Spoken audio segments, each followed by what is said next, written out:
ख्रिस्तामध्ये माझ्या प्रिय भाविकांनो, प्रभू येशूच्या शब्दामध्ये सामर्थ्य होतं. प्रभू येशूच्या शब्दामध्ये शक्ती होती.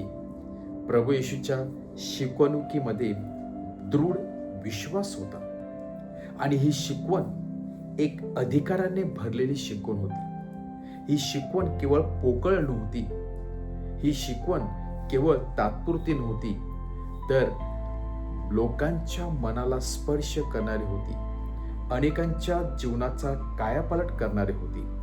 अशुद्ध आत्म्यांना दूर ठेवणारी होती. लोकांच्या जखमेवरती एका अमृताप्रमाणे कार्य करणारी होती.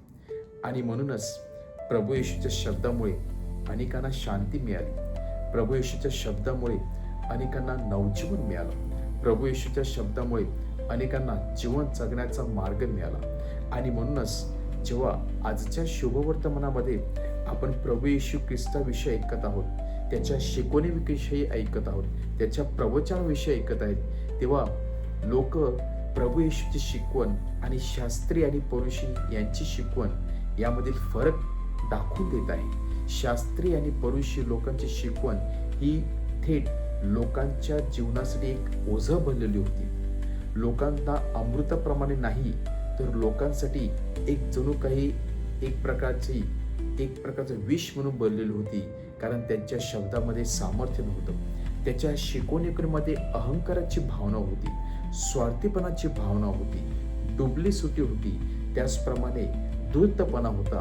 आणि यामुळे शास्त्री आणि परुषी लोकांची शिकवण लोकांच्या जीवनाचा कायापालट करू शकले नाही, लोकांचे मनही परिवर्तन करू शकले नाही. परंतु जेव्हा प्रभू येशू ख्रिस्ताने आपल्या प्रवचनाला सुरुवात केली, आपल्या शिकवणुकीला सुरुवात केली, देवाचे राज्य प्रस्थापित करण्याची सुरुवात केली, तरी त्यामुळे तेव्हा लोकांच्या थवेचे थवे प्रभू येशू ख्रिस्ताचे शिकवण ऐकण्यासाठी, शब्द ऐकण्यासाठी येऊ लागले. कारण प्रभू येशूच्या शब्दामध्ये स्वार्थीपणाची भावना नव्हती, अहंकाराची भावना नव्हती, त्यामध्ये धूर्तपणा नव्हता, त्यामध्ये डुबलीसुटी नव्हती, तर प्रभू येशूच्या शिकवणुकीमध्ये एक प्रीतीची भावना होती, विश्वास होता, सामर्थ्य होतं, तथ्य होतं, दृढ विश्वास होता. आणि त्यामुळे प्रभू येशूची शिकवण ऐकणाऱ्यांच्या थेट काळजाला स्पर्श करणारी होती. आपण जर दुसरा शब्द सांगायचं झालं तर एका अमृताप्रमाणे, एका औषधाप्रमाणे जखमेवरती कार्य करणारी होती. आणि म्हणून जे जीवनामध्ये हताश झालेले होते, जे जीवनाला कंटाळलेले होते, जे आपला मार्ग भोगून भेट गेले होते, जेव्हा ते प्रभू येशू ख्रिस्ताकडे येतात, त्याचं ते शब्द ऐकतात, तेव्हा त्यांच्या जीवनाला नवीन कलाटणी मिळते. ते आपलं जीवन बदलून टाकतात आणि नवीन मार्गावरती मार्गक्रमण करण्याचा प्रयत्न करतात. कारण प्रभू येशूच्या शब्दाद्वारे त्यांच्या जीवनाला स्पर्श झालेला होता. आणि आजच्या शुभवर्तमानामध्ये आपण ऐकत आहोत, स्वतः प्रभू येशू ख्रिस्ताचे शब्द ऐकून अशुद्ध आत्मे देखील घाबरून जात आहे, ते खाली कोसळत जात आहे, खाली पडत आहे. कारण प्रभू येशूचे शब्द एका औषधाप्रमाणे त्या जखमेवरती एका औषधाप्रमाणे, एका बामप्रमाणे, एका अमृताप्रमाणे कार्य करत आहे. आणि अशुद्ध आत्म्याला, त्या अंधाराला प्रकाशापासून दूर करून त्या माणसाला पूर्णपणे मुक्त करत आहे. यावरून समजून येते की प्रभू येशूच्या प्रत्येक शब्दामध्ये एक विलक्षण शक्ती होती. असं सांगतात की माणसाचा शब्द इतरांचं जीवन फुलवू शकते, किंवा माणसाचा शब्द इतरांचे जीवन देखील नष्ट करू शकते. शब्दामध्ये ती एक शक्ती असते, इतरांना खाली पडण्याची किंवा इतरांना ॲप्रिशिएट करण्याची. परंतु प्रभू येशू ख्रिस्ताच्या शब्दामध्ये इतरांना खाली पडण्याची शक्ती नव्हती, तर इतरांना वर उचलण्याची शक्ती होती. आपण शब्द कुठले वापरतो? आपल्या शब्दामध्ये अहंकार आहे का? आपल्या शब्दामध्ये स्वार्थीपणाची भावना आहे का?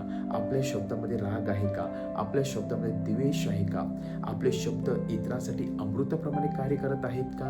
इतरांच्या जखमेवरती औषध म्हणून कार्य करत आहे का? की आपले इतरांचे घाव आपण अधिक खोलवर करत असतो? त्या शब्दामध्ये पावर असते इतरांना चांगले जीवन देण्यासाठी आणि जीवन नष्ट करण्यासाठी. प्रभू येशू ख्रिस्ताने आपल्याजवळ असलेल्या शक्तीचा आणि शब्दाचा योग्य प्रकारे वापर करून लोकांचं जीवन फुलवलं. त्याचप्रमाणे प्रभू येशूच्या शिकवणुकीने प्रेरित होऊन, विश्वासाने प्रेरित होऊन आपण देखील आपली शिकवण, आपले शब्द त्या विश्वासाने, सामर्थ्याने भरूया.